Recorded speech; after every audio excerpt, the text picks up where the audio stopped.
सोमवार के दिन तू मेरे मंदिर के दरवाजे पर चौखट पर बैठ जाना, और दूसरा प्रतिदिन शाम के समय पर तू बेलपत्री के पेड़ के नीचे बैठ जाना। जो तेरी बेल वृक्ष के नीचे सेवा करने आए, जो शंकर जी के मंदिर में सोमवार को जल चढ़ाने आए, उसका जो पात्र जल चढ़ाकर जब वो घर लेकर जाए, उसके पीछे पीछे, पात्र के पीछे पीछे तू जाना, और उसके घर में लक्ष्मी का भंडार भरकर आए। लक्ष्मी बेलपत्र के वृक्ष के नीचे तू विराजमान हो जा। उस बेलपत्र के वृक्ष के नीचे जो बुआरी लगाए, सेवा करे, चाकरी करे, एक बेटी को जैसे बड़ा करते हैं वैसे बेलपत्री के वृक्ष को जो बड़ा करे, बेलपत्री के वृक्ष का जो पालन करे, पोषण करे, उसकी संभाल करे, उस बेलपत्री के वृक्ष को जैसे जैसे वो उन्नति करे, वैसे वैसे उसके घर में समृद्धि बढ़ते जाए। उस जिसका खुद का मकान नहीं हो, खुद का मकान नहीं हो, किराए के मकान में रहते रहते जिंदगी बीत रही है, खुद का नहीं, और बहुत दुख का जीवन चल रहा हो, बहुत कष्ट का जीवन, बहुत अपना खुद का कोई मकान नहीं, मान लो प्लाट है पर मकान बन नहीं रहा, या कोई प्रॉपर्टी अपनी नहीं बन रही, तो हम इस व्यासपीठ से कहना चाहेंगे कि एक प्रयोग अवश्य करिएगा, एक प्रयोग अवश्य।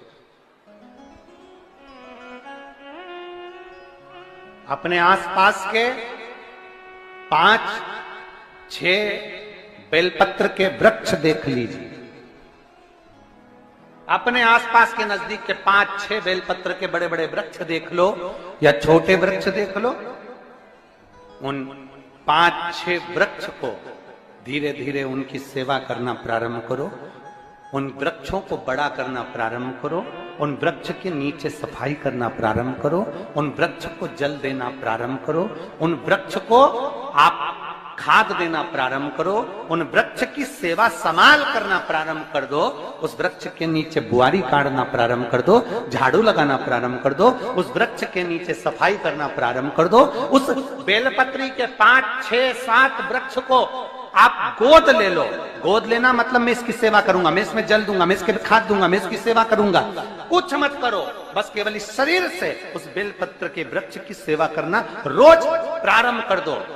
6 महीना इंतजार करना और 6 महीना लगातार सेवा करना, 7वां महीना आपका और हमारा, और बताना कि भोलेनाथ ने प्रॉपर्टी दिलाई कि नहीं दिलाई और आगे बढ़ा है।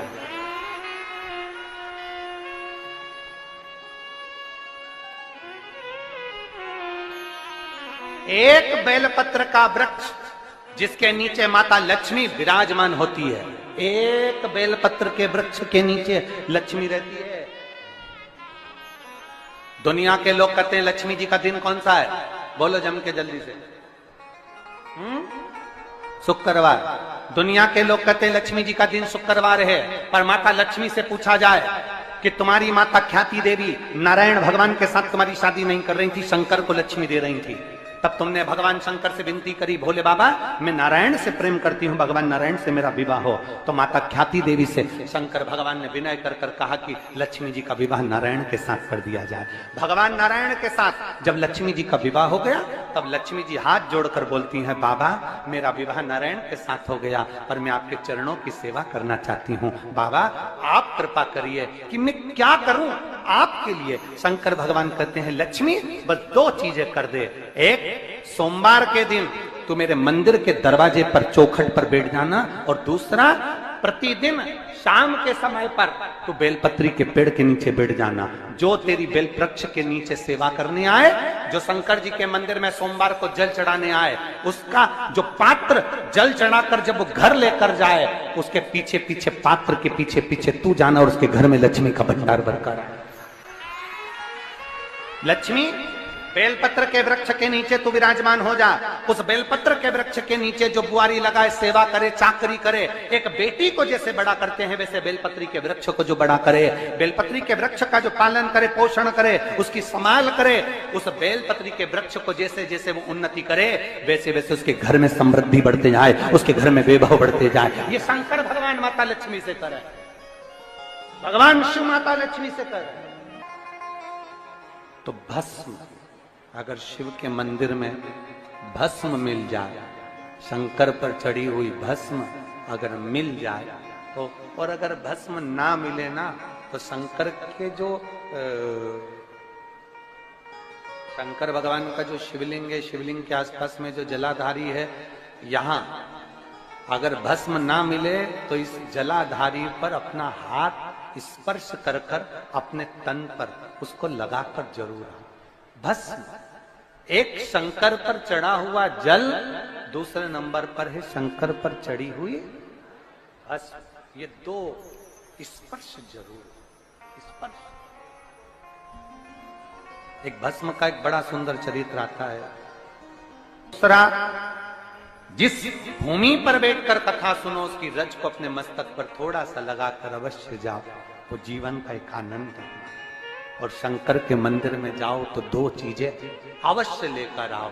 पहला, शंकर जी पे चढ़ा हुआ, जम के बोलो, जल अवश्य लेकर आओ। क्योंकि जब तुम जल लेकर आते हो, पात्र लेकर आते हो, तो मेरा महादेव लक्ष्मी जी को तुम्हारे पीछे पीछे तुम्हारे घर तक भेज देगा। चढ़ी हुई बेलपत्र मत खाओ, लोग कहेंगे शंकर पर चढ़ा हुआ ये मत खाओ। हम इस व्यासपीठ से निवेदन करना चाहेंगे कि आप अगर दिल रखकर अपने बाबा से कहोगे ना, तो बाबा पर चढ़ा हुआ जो जल है ना, वो जल साधारण नहीं रहता। मेरा भोलेनाथ जब दुनिया को अमृत देता है तो तुमको भी अमृत दे देता है। दो चीजें कभी मत छोड़ो। अगर मंदिर में गए हो तो दो चीजें कभी मत छोड़ो। कथा में गए हो तो दो चीजें कभी मत छोड़ो। एक, कथा श्रवण करना। दूसरा, जहां कथा बैठकर सुनते हैं वहां की रज को अपने मस्तक पर लगाना। कथा सुनने के बाद आप यहां से जाओ, भले दरी बिछी है, आसन बिछा है, कारपेट बिछा है, उस पर अपना हाथ फेर कर उस रज को अपने मस्तक पर जरूर लगाओ। क्योंकि शिव पुराण में, भागवत पुराण में, स्कंद पुराण में, कुर्म पुराण में, नर्मदा पुराण में, लिंग पुराण में, नारद पुराण में, ब्रह्म वैवर्त पुराण में, जितनी भी पुराणे हैं, सब पुराणों में लिखा है कि जिस स्थान पर बैठकर हम भगवान की कथा को सुनते हैं, उनको याद करते हैं, जितनी देर हम उनको याद करते हैं उतनी देर वो परमात्मा उस स्थान पर बैठा हुआ रहता है। हाथ रखकर बोलना, शंकर भगवान से तुम्हारा रिश्ता कौन सा? शिव जी से आपका कौन सा रिश्ता?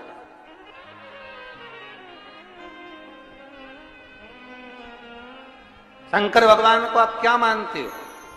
हमने आपको एक संबंध बताया था कि सीहोर कुबेरेश्वर धाम आपका मायका है, तो हम आपके भाई हैं, तो शंकर भगवान आपके पिता हैं, आपके बाप हैं, आपका बाबा है, आपका दादा है।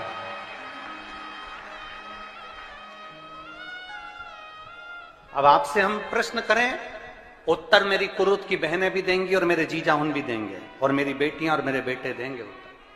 आपसे प्रश्न करें, अगर बेटी को दुख होगा तो क्या वो अपने बाप से नहीं कहेगी? बोलो तो जम के। बेटी को तकलीफ है, वो अपने बाप से ना कहेगी। बेटे को तकलीफ है तो वो अपने पिता से, अपनी मां से नहीं कहेगा, मम्मी मुझे ये तकलीफ है, पापा मुझे ये दुख है, मां मुझे ये तकलीफ है, पिताजी मुझे ये कष्ट है। क्या वो अपने माँ बाप से नहीं कहेंगे? क्या वो अपने माँ बाप से विनय नहीं करेंगे? और माँ, पिता, फिर उसके करीब में, उसके नजदीक में जो भी होता है वो माँ बाप निकाल कर उसको दे देते हैं, माता पिता उसको दे देते हैं। माता लोग कहते हैं कि शंकर जी पे चढ़ा हुआ जल मत पियो, लोग कह देते हैं शंकर जी पे चढ़ी हुई बेलपत्र मत खाओ। कोई इस बहन से पूछे, सुनीता सोनी से, कि शंकर पर चढ़े हुए जल से उसकी गांठ जो डबल से उसके शरीर में आ गई थी वो समाप्त हो गई, तो जरा विश्वास करिएगा कि एक बेटी अपने माँ बाप से ही तो कहेगी, और बाप के पास में जो होगा वही तो अपनी बेटी को देगा दुख को मिटाने के लिए। तो मेरे शंकर भगवान के पास तो उसका चढ़ा हुआ जल है। दूसरा, जिस भूमि पर बैठकर कथा सुनो उसकी रज को अपने मस्तक पर थोड़ा सा लगाकर अवश्य जाओ, वो जीवन का एक आनंद है। और शंकर के मंदिर में जाओ तो दो चीजें अवश्य लेकर आओ। पहला, शंकर जी पे चढ़ा हुआ जम के बोलो, जल अवश्य लेकर आओ, क्योंकि जब तुम जल लेकर आते हो, पात्र लेकर आते हो, तो मेरा महादेव लक्ष्मी जी को तुम्हारे पीछे पीछे तुम्हारे घर तक भेज देगा। दो चीजें लेकर अवश्य आओ, और शिव पुराण में जाओ तो दो चीजें लेकर अवश्य जाओ। पहले नंबर पर शंकर की कथा और अपने अंदर विश्वास कि मेरे महादेव की मैंने कथा सुनी है, अब मैं भटकूंगी नहीं। सारी दुनिया में मैंने ठोकर खा ली, अब कहीं ठोकर नहीं खाऊंगी, अब तो दरवाजे पर महादेव के जाऊंगी, बाकी की कहीं। दूसरा, कथा में बैठी हूं बाबा के इस रज को, ये रज नहीं है, ये धूल नहीं है, ये मेरे बाबा के कैलाश 12 ज्योतिर्लिंग का चंदन है, इसको मस्तक चढ़ाऊंगी अपने हृदय से। लाते हो आप लोग? हाथ उठाओ जरा, रख लो, बहुत बढ़िया, प्रणाम आपको सभी को, नमन। 2 बूंद जल लेकर आओ, पल्ला नहीं पियो तो उस जल को अपने घर में छींट दो।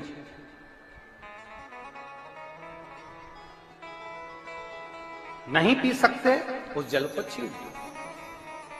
सारे घर के लोग नहीं पी रहे, उस जल को मटके में डाल दो, हंडे में डाल दो। 2 बूंद जल हंडे में डाला, सब पी गए। आपको अलग अलग किसी को देने की जरूरत नहीं पड़ती, किसी को नहीं। हंडे में डाल दो, मटके में डाल दो, सब उस पानी को पीना प्रारंभ।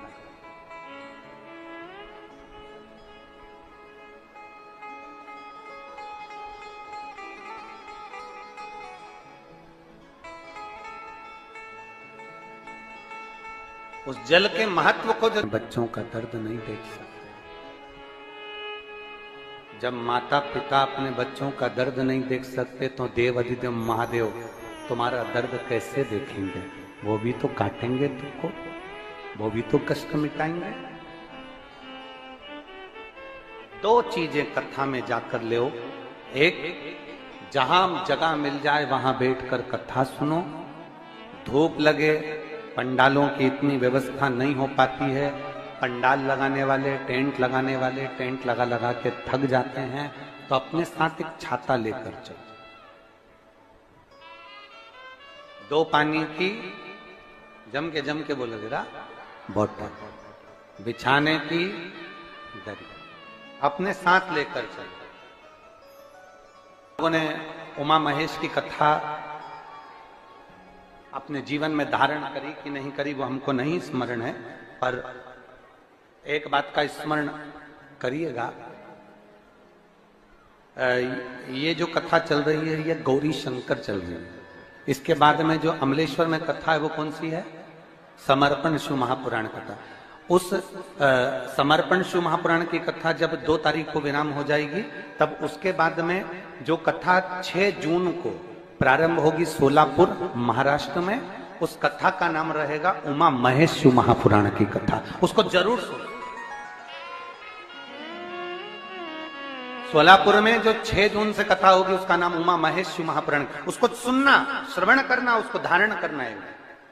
उसमें इतने प्रश्न माता उमा ने भगवान महेश से करे हैं, और महेश भगवान शंकर उसका हर प्रश्न का उत्तर दे रहा है। भगवान महेश भगवान शंकर हर प्रश्न का। बाबा बोले माता उमा ने भगवान शिव जी से, महेश भगवान से, भगवान शंकर से करेंगे, बाबा भोलेनाथ जी बताओ, संसार में जन्म लेने वाले व्यक्ति के जीवन में उसके भाग्य में अगर सुख नहीं है, उसके भाग्य में खुशियां नहीं है, उसके भाग्य में कोई अच्छा है ही नहीं, तो वो जीव क्या करेगा? वो जीव क्या करेगा?